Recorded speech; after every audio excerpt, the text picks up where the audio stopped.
Assalamualaikum warahmatullahi wabarakatuh. Perkenalkan, nama saya Afika Sapitri dengan NIM 2214110060. Dibuatnya video ini untuk memenuhi salah satu tugas UAS dari mata kuliah Qawaid Fiqhiyah. Langsung saja di sini membahas tentang kaidah mudharatan. Pembahasannya itu pengertian kaidah, landasan kaidah, analisis kaidah cabang, penerapan kaidah, dan pengecualian kaidah. Yang A. Pengertian kaidah. Ada yang berpendapat bahwa doror adalah memudaratkan orang yang telah memudaratkan kita, sedangkan dirar adalah memudaratkan orang lain tanpa ada perlawanan yang berbanding dan tanpa ada pertolongan dan kebenaran. Utsaimin berpendapat doror bermakna wajib menghilangkan kemudaratan, baik yang memiliki tujuan ataupun yang tidak memiliki tujuan, sedangkan dirar adalah wajib menghilangkan kemudaratan yang memiliki tujuan dari kerjaannya itu. Kemudaratan itu kembali kepada dua unsur, yang A. menghilangkan kemaslahatan, atau yang B. menghasilkan kerusakan dengan cara apapun. Maksudnya, apabila diperoleh kerusakan pada orang atau pada umat muslim, maka kemudaratan itu hanya karena menghasilkan kerusakan dengan cara apapun atau dengan cara menghilangkan kemaslahatan. Maka makna kaidah ini sebenarnya adalah diharamkan mendatangkan segala bentuk kemudaratan kecuali ada dalil yang memperbolehkannya. B. Landasan kaidah. Landasan kaidah dalil yang berasal dari Al-Quran, surah Al-Baqarah ayat 233. Bismillahirrahmanirrahim. La tudarra walidatu biwaladiha wala mauludu lahu biwaladi.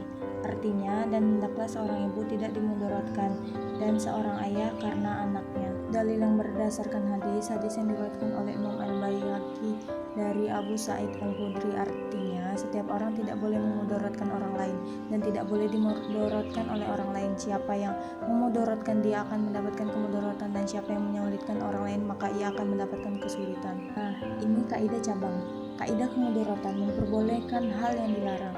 Ad-daruratu tubiul mahdzuratan. Artinya suatu kemudaratan itu memperbolehkan hal-hal yang dilarang.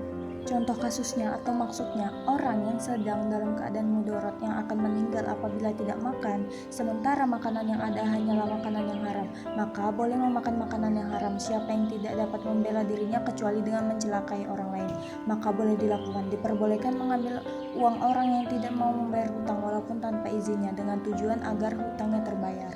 Kaidah ini diperkuat dengan dulu. D. Penerapan kaidah. Larangan menimbun barang-barang kebutuhan pokok masyarakat karena perbuatan tersebut mengakibatkan kemudaratan bagi rakyat. Adanya berbagai macam sanksi dalam fikih jinayat adalah juga untuk menghilangkan kemudaratan. Adanya aturan kefailitan juga dimaksudkan untuk menghilangkan kemudaratan. Demikian juga aturan hak syuf'ah.